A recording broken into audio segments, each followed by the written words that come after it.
खबर यह है कि नतीजों से पहले कांग्रेस ऑफिस में ताला लगा हुआ है।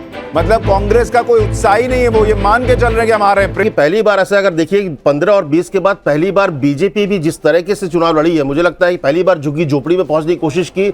नई दिल्ली में जो अरविंद केजरीवाल को हराने की बात कर रही है, उसके पीछे बहुत ही माइक्रो मैनेजमेंट किया। मैं छोटी बात आपको सुशांत, एक दिन पहले हम लोग बात भी कर रहे थे, यहां तक कि एमपी एमएलए एमपीज के जो स्टाफ है, ऐसे ऐसे छोटे छोटे लोगों तक पहुंच करके उनको वोट कराया गया है। तो पहली बार कांग्रेस भी लड़ती दिख रही थी कि भले 2 सीट पे लड़ी या 4 सीट पे लड़ी। मुझे लगता है एक एज जो है, एक जो सेंटीमेंट है, वो केजरीवाल और आपके खिलाफ था, जिसका फायदा बीजेपी उठाने की कोशिश कर रही है। लेकिन वो दिल्ली की सत्ता को कहां से लाने और इसलिए अच्छा, हमारी सहयोगी के पास भी चलेंगे, राकेश भाई के पास एक बार चलते हैं। ये इतना दिल्ली के हंगामे के बीच मिल्कीपुर की सीट को मत भूलिए, जिस पर बड़ा प्रश्न है कि भाई अयोध्या का बदला बीजेपी ले रही है या नहीं ले रही है।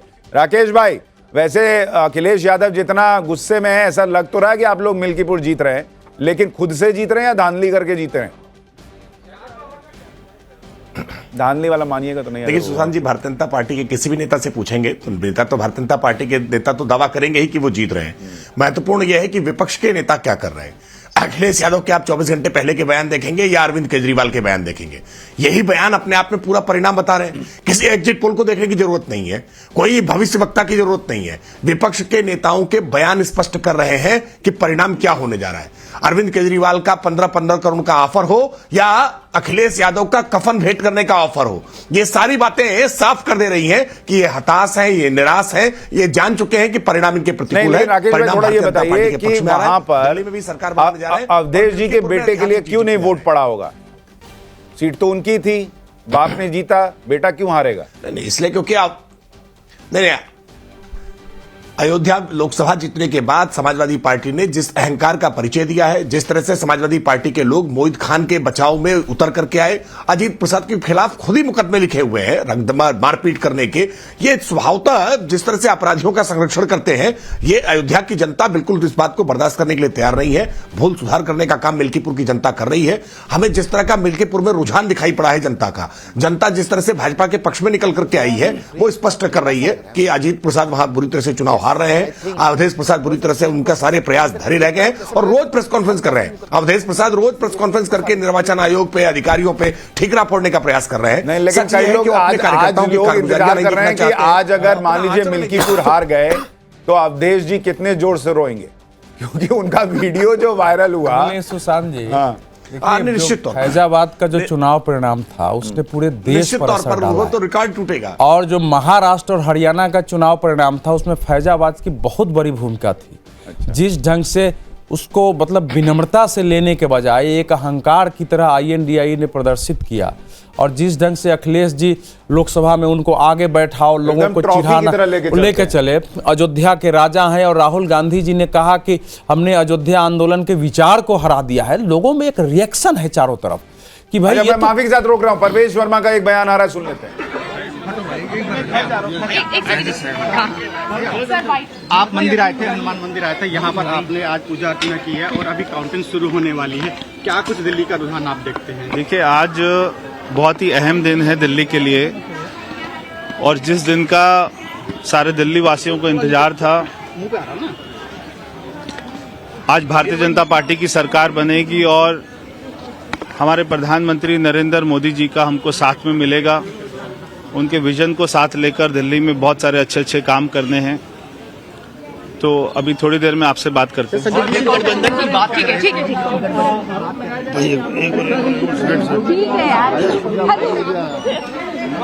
ठीक है। देखिए, ये भी बड़ा इंटरेस्टिंग होता है कि हर कोई रिजल्ट वाले दिन सुबह सुबह मंदिर पहुंच जाता है। भगवान भी तनाव में कि किसका सुनना है, किसका नहीं सुनना है। तो देश के वातावरण में अच्छा है कि पक्ष विपक्ष सब इस समय, और पहले यही संकोच होता था, सेकुलरिज्म के नाम पर लोग चुपचाप तो पूजा करते थे, लेकिन दिखाने में संकोच होता था। अब बदले हुए वातावरण में सब दिखा रहे हैं कि नहीं नहीं, हम तो निष्ठावान। 2014 के बाद इंडिपेंडेंस मिला है, रिपब्लिक मिला है, RSS। नहीं, जगदीश भाई कह रहे हैं जैसा कर्म करोगे वैसा फल भगवान देगा। तो कांग्रेस को फल में अगर अंडा मिला 0, कोई बात नहीं, हमारे कर्म में अगर हमें अंडा मिला तो हमारे कर्म में जगदीश जी सोनिया जी के घर से लेके कहां अपने टीम को लेके प्रदर्शन। अरे मैं देखिए एक और सुनिए, एक और खबर आपको बताता हूं। ये सब एग्जिट पोल टाइप होते हैं। अब खबर यह है कि नतीजों से पहले कांग्रेस ऑफिस में ताला लगा हुआ है। मतलब कांग्रेस का कोई उत्साह ही नहीं है। वो ये मान के चल रहे हैं कि हम आ रहे हैं। प्रेरित वहां पर है। प्रेरित, क्या हुआ भाई? अब बिल्कुल देखिए कि दिल्ली में 3 बार की सत्तासीन पार्टी कांग्रेस के इस वक्त मैं दफ्तर के बाहर मौजूद हूं। देखिए किस तरीके से दरवाजा लग चुका है। अब से थोड़ी देर में काउंटिंग की शुरुआत होने वाली है, जहां एक तरफ बीजेपी का कार्यालय और आम आदमी पार्टी के कार्यालय में जश्न की तस्वीर दिखाई पड़ रही, तमाम तैयारियां चल रही है। और ऐसे में जो कांग्रेस का जो दफ्तर है, डीपीसीसी दिल्ली प्रदेश कांग्रेस कमेटी का जो दफ्तर, वो देखिए किस हाल में बिल्कुल बेसुध पड़ा है, जहां दरवाजे पे ताला लगा है, चारों तरफ से जो है कूड़े कचरे बिखरे हुए हैं और बिल्कुल शांति फैली हुई है। ये तस्वीरें बयां करें कि किस तरीके से मतगणना से पहले ही कांग्रेस मानसिक तौर पर यह तैयार हो चुकी है कि शायद उसकी परफॉर्मेंस जो है इस बार ठीक है, बिल्कुल भी मुझे लगता है ये वहां पर ताला लगने और कोई हंगामा ना होने की एक बड़ी वजह हम भी हैं, क्योंकि जो व्यक्ति ढोल नगाड़े लेकर वहां पहुंचता था, जगदीश भाई, वो तो हमने स्टूडियो में बैठा रखा है। तो यही है ना, हाँ, सबसे उत्साहित कार्यकर्ता, शोर मचाने वाला जो वहां पार्टी के कार्यकर्ताओं को उत्साहित करके पहुंचता था, वो जगदीश भाई को हमने स्टूडियो बुला लिया। तो वहां ढोल नगाड़े है ही नहीं, वहां ताला लगा हुआ है। ये तो हाल है।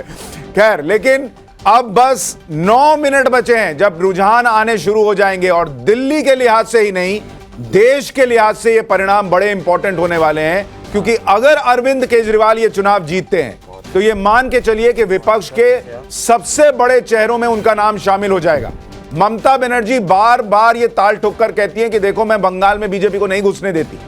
अरविंद केजरीवाल अगर ये चुनाव जीत गए तो उनका कद आप मान के चलिए विपक्ष की पॉलिटिक्स में ममता बनर्जी के बराबर, या आप कहिए उससे भी ऊपर होगा। क्योंकि ममता बनर्जी तो उस बंगाल में जीत रही हैं जहां पर लेफ्ट की पॉलिटिक्स, उनकी पॉलिटिक्स सालों से चल रही है। अब बीजेपी मजबूत होना शुरू हुई है। लेकिन अरविंद केजरीवाल अगर दिल्ली जीतते हैं, इन परिस्थितियों में जीतते हैं जहां पर उन पर शीश महल के आरोप हैं, शराब घोटाले के आरोप हैं, वो जेल गए, उनके डिप्टी जेल गए, सारा पूरी पार्टी जो है वो एक तरीके से बिखरती गई। कुछ लोगों ने पार्टी तक छोड़ दी, यमुना साफ नहीं हुई, सड़क नहीं बना, ये उन्होंने खुद माना है। और ऐसे में अगर अरविंद केजरीवाल चुनाव जीतते हैं तो वो विपक्ष के एक बहुत बड़े चेहरे के तौर पर उभरेंगे और फिर राहुल गांधी और कांग्रेस के लिए भी संकट खड़ा करेंगे कि जिन्होंने इस बार केजरीवाल को बहुत टारगेट किया। अगर केजरीवाल हारते हैं और बीजेपी सरकार बनाती है तो उसका भी बड़ा मतलब है, क्योंकि अब यहां से सीधा अगला चुनाव बिहार का है जो कि साल के अंत में होगा। तो नरेंद्र मोदी 240 पे कमजोर हो गए ये कहने वाले, हरियाणा, महाराष्ट्र और दिल्ली के बाद बीजेपी अलग कॉन्फिडेंस में होगी। एक बार परवेश वर्मा को सुनिए, फिर आगे की बात बताता हूं। अहम दिन है दिल्ली के लिए और जिस दिन का सारे दिल्ली वासियों को इंतजार था, आज भारतीय जनता पार्टी की सरकार बनेगी और हमारे प्रधानमंत्री नरेंद्र मोदी जी का हमको साथ में मिलेगा। उनके विजन को साथ लेकर दिल्ली में बहुत सारे अच्छे अच्छे काम करने हैं। तो अभी थोड़ी देर में आपसे बात करते हैं।